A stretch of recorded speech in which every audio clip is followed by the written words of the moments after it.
கருணாகரன் இணைப்பில் ரொம்ப தொழில்நுட்ப ரீதியாக பல்வேறு விரிவான விவரங்களை எங்களோடு பகிர்ந்து கொண்டமைக்கு மிக்க நன்றி.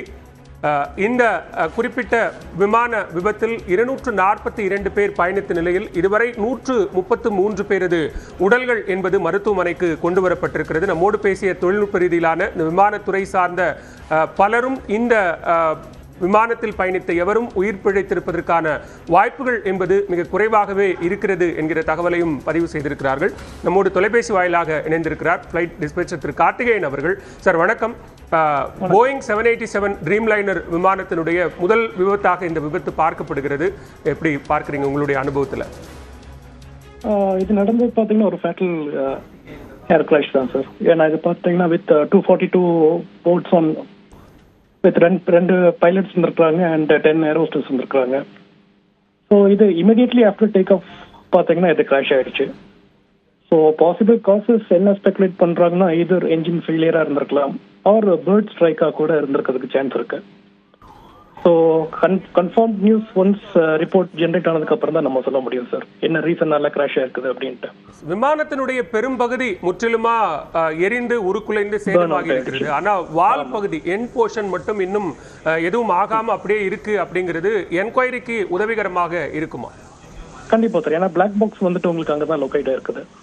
ஸோ பிளாக் பாக்ஸ் எடுத்து அவங்க ரிட்ரைவ் பண்ணிட்டாங்கன்னா ஏர்கிராஃப்டோட எல்லா டீட்டெயில்ஸும் வந்துடும். ஸோ நம்ம என்ன பேசியிருக்கிறோம், ஃப்ளைட்டோட மானிட்டரிங் என்னது, எக்ஸாக்டா என்ன நடந்துச்சுங்கிறத பிளாக் பாக்ஸை நம்ம எடுத்துக்கலாம். அண்ட் பைலட்டும் பார்த்தீங்கன்னா ஏர் டிராஃபிக் கண்ட்ரோலுக்கு மேடே அப்படின்ட்டு ஒரு சிக்னல் கொடுத்துருக்காரு. மேடே அப்படின்னா ஃப்ளைட் ஒரு டிஸ்ட்ரெஸ், ஒரு எமர்ஜென்சி கண்டிஷனில் இருக்குதுன்ட்டு ஒரு கோட் வேர்டு. ஸோ அதை அனௌன்ஸ் பண்ணிட்டு அது அப்படியே கம்யூனிகேஷன் கட் ஆயிடுச்சு. அண்ட் வித்தின் ஃபியூ செகண்ட்ஸ் ஏர்கிராஃப்டும் கிராஷ் ஆயிடுச்சு. விமான நிலையத்திலிருந்து அகமதாபாத் விமான நிலையத்திலிருந்து புறப்பட்ட விமானம் ஒரு 625 அடி உயரம் ஃபீட்ல தான் ஃப்ளை ஆயிருக்கு. அதற்குள்ளாகவே ஒரு விபத்து ஏற்படுது அப்படின்னா அந்த இன்பிட்வீன் கேப் ஒரு கிலோமீட்டர் தூரம் கூட இடைவெளி கூட இல்லை. அந்த இன்பிட்வீன் கேப்ல ஏற்படக்கூடிய இடர்பாடுகள் நீங்க சொன்ன மாதிரி பறவை வர்றது அப்படின்னு என்னென்னலாம் வாய்ப்புகள் இருக்கு? 2-3 காஸ் சொல்லலாம் சார். ஒன்று என்ஜின் ஃபெயிலியர் ஆகிறதுக்கான சான்ஸ். ஓகே. செகண்ட் பார்த்தீங்கன்னா என்ஜின் ஃபயர் ஆகிருக்கிறதுக்கான சான்ஸ். அண்ட் தேர்ட் பார்த்தீங்கன்னா like bird strike. Even bird strike ஆனாலும் கூட என்ஜின் ஃபயர் ஆகும். ஸோ டேக் ஆஃப் ஆனதுமே ஃப்ளைட் கண்ட்ரோல் விட்டு போயிடுச்சுனால பைலட்ஸ்க்கு ரியாக்ஷன் டைம்ங்கிறது ரொம்ப கம்மி. அட்லீஸ்ட் இப்போ டேக் ஆஃப் ஆகிட்டு ஒரு ஃபியூ தௌசண்ட் ஃபீட்ஸ் மேலே போயிட்டோம் அப்படின்னா ஒரு என்ஜின் ஃபெயிலியர் ஆனாலும் கூட இன்னொரு என்ஜின் வச்சுக்கிட்டு நம்ம லேண்ட் பண்ணியிருக்கலாம். ப்ரொசீஜர்ஸ் எல்லாமே இருக்குது. பைலட்ஸ் எல்லாமே அதுக்கு ட்ரெயின்டு தான். Engine failure during take off இதெல்லாமே சிமுலேட்டர்ல கண்டினியூஸாக பைலட்ஸ் ட்ரைனிங் எடுத்துருக்காங்க. ஸோ இந்த மாதிரி சுச்சுவேஷன்ஸ் நம்ம ஹேண்டில் பண்ணியிருக்கலாம். பட் இது immediate after take off flight out of control. And இது ரொம்ப ஒரு ஹாரிபிள் கேஸ்.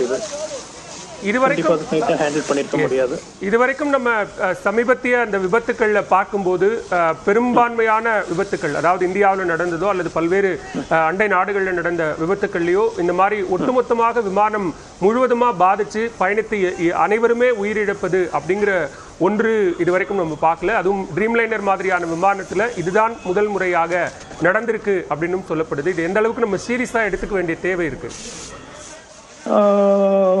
கிராஷ் ஆகிட்டு ஃபுல் பேக்ஸ் சர்வைவ் ஆகாம போனது இன்சிடென்ட்ஸ் நடந்திருக்குது சார். பாஸ்ட் ஏர்கிராஃப்ட் ஆக்சிடென்ட் ஹிஸ்டரி பார்த்துருக்கீங்கன்னா நடந்திருக்குது.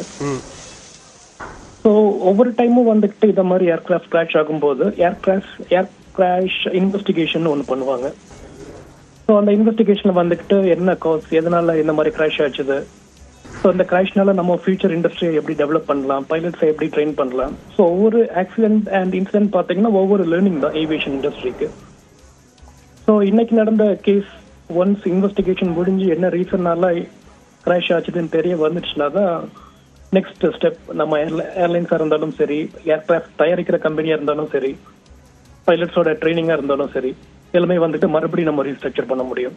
சரி, இந்த ஆக்சிடென்ட் இப்போ நடந்திருக்கிற இந்த விபத்தில் உருக்குலைந்த இந்த போயிங் 787 இந்த விமானம் ட்ரீம்லைனர் விமானம் ஒரு 12 ஆண்டுகள் ஆன விமானம். ஒரு 2 நாட்களாக தொழில்நுட்ப கோளாறு காரணமாக விமானம் இயக்கப்படாமல் இருந்தது அப்படின்னு சொல்லப்படுது. அப்படி இருந்த சூழலில் தான் இன்று இயக்கப்பட்ட நிலையிலேயே விபத்துக்கும் உள்ளாகி இருக்கிறது. எனவே நம்ம இது பியூரா ஒரு டெக்னிக்கல் கிளிட்ச் தான் அப்படின்ற ஒரு முடிவுக்கு வர முடியுமா? இல்ல சார், ஃபிளைட் வந்துட்டு நம்ம டிபேட் ஆகுறதுக்கு முன்னாடி பார்த்தீங்கன்னா பைலட் வந்துட்டு ப்ரீ ஃபிளைட் இன்ஸ்பெக்ஷன் ஒன்று பண்ணுவாங்க. ஸோ கம்ப்ளீட்டா ஏர்கிராஃப்ட் வந்துட்டு தரவா எக்ஸ்டீரியர்ஸ் எல்லாமே செக் பண்ணிக்கிறது, ஏதாவது டென்ட் டேமேஜ் இருக்குதான்ட்டு அதில் இன்ஸ்பெக்ஷன்ல பார்த்துடுவாங்க, டயர் ப்ரெஷர் எல்லாமே செக் பண்ணிடுவாங்க. ஈவன் காக்பிட்குள்ள போனதுக்கு அப்புறமும் பார்த்தீங்கன்னா கம்ப்ளீட் தரவு செக்அப் பண்ணுவாங்க. அண்ட் இன்ஜினியரிங் டீம் இருக்குது. ஸோ கம்ப்ளீட்டா ஏர்கிராஃப்ட் ஃபிட் டு ஃபிளைன்னு இருந்ததுக்கு அப்புறம் தான் இன்ஜினியரிங் டீமே வந்துட்டு பைலட்ஸ் கிட்ட ஹேண்ட் ஓவர் பண்ணுவாங்க. பைலட்ஸும் வந்து பார்த்தீங்கன்னா கம்ப்ளீட் அவங்க ஒரு செக்லிஸ்ட் வச்சிருக்கிறோம். ஸோ எல்லாமே செக்லிஸ்ட் எல்லாம் கிளிக் பண்ணிட்டு இருந்தால் தான் ஃப்ளைட் நம்ம ஆப்ரேட் பண்ண முடியும். ஸோ இதெல்லாம் மீறி வந்துட்டு ஃப்ளைட் கிராஷ் ஆகுறது வந்துட்டு like technical failures beyond our limitations. ஒரு லாங் ரன் பிளைட்ஸ், இப்போ உதாரணத்துக்கு இது அகமதாபாத்ல இருந்து லண்டனோட காட்விக் விமான நிலையத்துக்கு போற 9 மணி நேரத்துக்கும் மேலாக பயணிக்கக்கூடிய ஒரு லாங் ரன் பிளைட். ஸோ இந்த மாதிரி லாங் ரன் பிளைட்ஸ்ல இருக்கக்கூடிய அல்லது நம்ம முன்னெச்சரிக்கையா இருக்கக்கூடிய விஷயங்கள்னு என்னென்ன சொல்லலாம்? ஷார்ட் செக்டரா இருந்தாலும் சரி, லாங் செக்டரா இருந்தாலும் சரி, ப்ரொசீஜர்ங்கிறது வந்துட்டு ஒண்ணுதான். ப்ராப்பரா மீன்ஸ் ஒவ்வொரு ஸ்டேஜஸ்க்கும் பார்த்துட்டீங்கன்னா செக்லிஸ்ட் இருக்குது. ஸோ அதெல்லாம் கோ த்ரூ பண்ணிட்டு நம்ம ஃபிளைட் ஆப்ரேட் பண்றோம். ஸோ இப்போ நடந்துக்க இன்சிடென்ட் பார்த்தீங்கன்னா immediately after take off. So இது வந்துட்டு சீரியஸ்லி வந்துட்டு ஒரு ஃபேட்டல் கிராஷ் தான் இது. No response time for the pilots. So அந்த மாதிரி நேரத்தில் கடைசி நேரத்தில் அவர்களுக்கு இருக்கக்கூடிய வாய்ப்புகள் அப்படிங்கிறது அந்த மேடே காலை தவிர வேற என்னென்ன வாய்ப்புகள் இருக்கு? இமிடியட் லேண்டிங் அப்படிங்கிற வாய்ப்புகள் இருக்கா? என்ன இமிடியட் லேண்டிங் பார்த்தீங்கன்னா உங்களுக்கு ஹைட் இல்லை சார். இன்னைக்கு ஃபியூ 100 ஃபீட் தான் போயிருக்குது. அட்லீஸ்ட் ஃபிளைட் ஒரு ஃபியூ தௌசண்ட்ஸ் ஆஃப் ஃபீட்ல இருக்குது அப்படின்னா நம்ம ஃபிளைட்டை மெனுவர் பண்ணலாம், மறுபடியும் சிங்கிள் இன்ஜின் வச்சுட்டு லேண்ட் பண்றதுக்கு ட்ரை பண்ணிருக்கலாம். ஸோ இது வந்துட்டு உங்களுக்கு ஃபியூ 100 ஃபீட்ஸ் தான். So no reaction time. ஃபிளைட்னு பார்த்தீங்கன்னா ரொம்ப பெரிய லாங் ஏர்கிராஃப்ட் இது, full weight with full packs and full fuel. So obviously high drop பண்ணி கிராஷ் ஆகுறது தான் அவுட் ஆஃப் கண்ட்ரோல்ல ஒரே முடிவு. பைலட்ஸாலையும் நம்ம எதுவும் பண்ணிருக்க முடியாது.